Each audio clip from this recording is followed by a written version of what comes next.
ക്രിസ്തുവിലുള്ള പ്രിയപ്പെട്ട സഹോദരി സഹോദരന്മാരെ, കത്തോലിക്ക സഭ നവംബർ 20 വിശുദ്ധ എഡ്മണ്ട് രാജാവിൻ്റെ തിരുനാൾ ആഘോഷിക്കുന്നു. ഈസ്റ്റ് ആംഗ്ലിയയുടെ രാജാവായ ഓഫ തൻ്റെ വാർദ്ധക്യം പ്രായശ്ചിത്ത പ്രവർത്തികളിൽ ചെലവഴിക്കാനായി രാജ്യം 15 വയസ്സുള്ള എഡ്മണ്ടിനെ ഏൽപ്പിച്ചു. യുവരാജാവ് തൻ്റെ എളിമയും സുഹൃത ജീവിതവും വഴി രാജകുമാരന്മാർക്ക് ഒരു മാതൃകയായിരുന്നു. ദരിദ്രരുടെയും അനാഥരുടെയും വിധവകളുടെയും സംരക്ഷകനായിരുന്നു വിശുദ്ധ എഡ്മണ്ട്. വന്യജാതികളായ ഡെയിൻകാർ രാജ്യം ആക്രമിച്ചു. 35-ാമത്തെ വയസ്സിൽ എഡ്മണ്ട് രാജാവ് രക്തസാക്ഷിയായി. ലേഖനം വെളിപാടിൻ്റെ പുസ്തകത്തിൻ്റെ വായന 19-ാം അധ്യായം 5 മുതൽ 10 വരെയുള്ള വാക്യങ്ങൾ. സിംഹാസനത്തിൽ നിന്ന് ഒരു സ്വരം കേട്ടു. ദൈവത്തിൻ്റെ ദാസരും അവിടുത്തെ ഭയപ്പെടുന്നവരും ചെറിയവരും വലിയവരുമായ നിങ്ങളെല്ലാവരും നമ്മുടെ ദൈവത്തെ സ്തുതിക്കുവിൻ. പിന്നെ വലിയ ജനക്കൂട്ടത്തിൻ്റെയും പെരുവെള്ളത്തിൻ്റെയും ഗംഭീരമായ ഇടിമുഴക്കത്തിൻ്റെയും ശബ്ദം പോലെയുള്ള ഒരു സ്വരം ഞാൻ കേട്ടു. ഹല്ലേലൂയ! സർവശക്തനും നമ്മുടെ ദൈവവുമായ കർത്താവ് വാഴുന്നു. നമുക്ക് ആനന്ദിക്കാം, ആഹ്ലാദിച്ച് ആർപ്പ് വിളിക്കാം, അവിടത്തേക്ക് മഹത്വം നൽകാം. എന്തെന്നാൽ കുഞ്ഞാടിൻ്റെ വിവാഹം സമീപിച്ചിരിക്കുന്നു. അവിടുത്തെ മണവാട്ടി അണിഞ്ഞൊരുങ്ങി കഴിഞ്ഞു. ശോഭയേറിയതും നിർമ്മലവുമായ മൃദുല വസ്ത്രം ധരിക്കാനുള്ള അനുഗ്രഹം അവൾക്ക് നൽകപ്പെട്ടിരിക്കുന്നു. ആ വസ്ത്രം വിശുദ്ധരുടെ സൽപ്രവർത്തികളാണ്. ദൂതൻ എന്നോട് പറഞ്ഞു, എഴുതുക, കുഞ്ഞാടിൻ്റെ വിവാഹ വിരുന്നിന് വിളിക്കപ്പെട്ടവർ ഭാഗ്യവാന്മാർ. അവർ വീണ്ടും പറഞ്ഞു, ഇവ ദൈവത്തിൻ്റെ സത്യവചസ്സുകളാണ്. അപ്പോൾ ഞാൻ അവനെ ആരാധിക്കാനായി കാൽക്കൽ വീണു. എന്നാൽ അവൻ എന്നോട് പറഞ്ഞു, അരുത്, ഞാൻ നിൻ്റെ ഒരു സഹദാസനാണ്, യേശുവിന് സാക്ഷ്യം നൽകുന്ന നിൻ്റെ സഹോദരിൽ ഒരുവൻ. നീ ദൈവത്തെ ആരാധിക്കുക.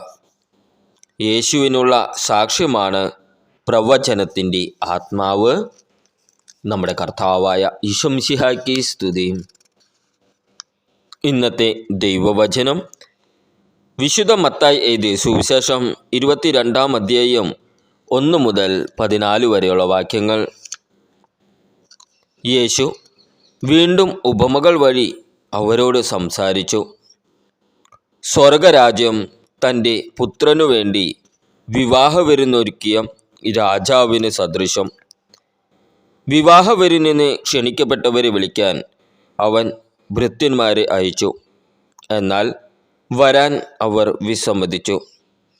വീണ്ടും അവൻ വേറെ ഭൃത്യന്മാരെ അയച്ചുകൊണ്ട് പറഞ്ഞു, ഇതാ വിരുന്ന് സജ്ജമായിരിക്കുന്നു. എൻ്റെ കാളകളെയും കൊഴുത്ത മൃഗങ്ങളെയും കൊന്ന് എല്ലാം തയ്യാറാക്കി കഴിഞ്ഞു. വിവാഹവിരുന്നിന് വരുക എന്ന് ക്ഷണിക്കപ്പെട്ടവരോട് ചെന്നു പറയുവിൻ. എന്നാൽ ക്ഷണിക്കപ്പെട്ടവർ അത് വകവയ്ക്കാതെ ഒരുവൻ വയലിലേക്കും വേറൊരുവൻ വ്യാപാരത്തിനും പോയി കളഞ്ഞു. മറ്റുള്ളവർ ആ ഭൃത്യന്മാരെ പിടികൂടി അവരെ അവമാനിക്കുകയും വധിക്കുകയും ചെയ്തു. രാജാവ് ക്രുദ്ധനായി സൈന്യത്തെ അയച്ച് ആ കൊലപാതകികളെ നശിപ്പിച്ചു. അവരുടെ നഗരം അഗ്നിക്കിരയാക്കി. അനന്തരം അവൻ ഭൃത്യന്മാരോട് പറഞ്ഞു, വിവാഹവിരുന്ന് തയ്യാറാക്കിയിരിക്കുന്നു, എന്നാൽ ക്ഷണിക്കപ്പെട്ടവർ അയോഗ്യരായിരിക്കുന്നു. അതിനാൽ നിങ്ങൾ വഴിക്കവലകളിൽ ചെന്ന് അവിടെ കണ്ടെത്തുന്നവരെയെല്ലാം വിവാഹവിരുന്നിന് ക്ഷണിക്കുവിൻ. ആ ഭൃത്യന്മാർ നിരത്തുകളിൽ ചെന്ന് ദുഷ്ടരും ശിഷ്ടരും ഉൾപ്പെടെ കണ്ടെത്തിയവരെയെല്ലാം വിളിച്ചുകൂട്ടി. അങ്ങനെ വിരുന്നുശാല അതിഥികളെ കൊണ്ട് നിറഞ്ഞു. അതിഥികളെ കാണാൻ രാജാവ് എഴുന്നള്ളിയപ്പോൾ വിവാഹവസ്ത്രം ധരിക്കാത്ത ഒരാളെ അവിടെ കണ്ടു. രാജാവ് അവനോട് ചോദിച്ചു, സ്നേഹിത, വിവാഹവസ്ത്രം ധരിക്കാതെ നീ ഇവിടെ പ്രവേശിച്ചതെങ്ങനെ? അവൻ മൗനം അവലംബിച്ചു. അപ്പോൾ രാജാവ് പരിചാരകന്മാരോട് പറഞ്ഞു, അവനെ കൈകാലുകൾ കെട്ടി പുറത്തെ അന്ധകാരത്തിലേക്ക് വലിച്ചെറിയുക. അവിടെ വിലാപവും പല്ലുകടിയുമായിരിക്കും. എന്തെന്നാൽ വിളിക്കപ്പെട്ടവർ വളരെ, തിരഞ്ഞെടുക്കപ്പെട്ടവരോ ചുരുക്കം.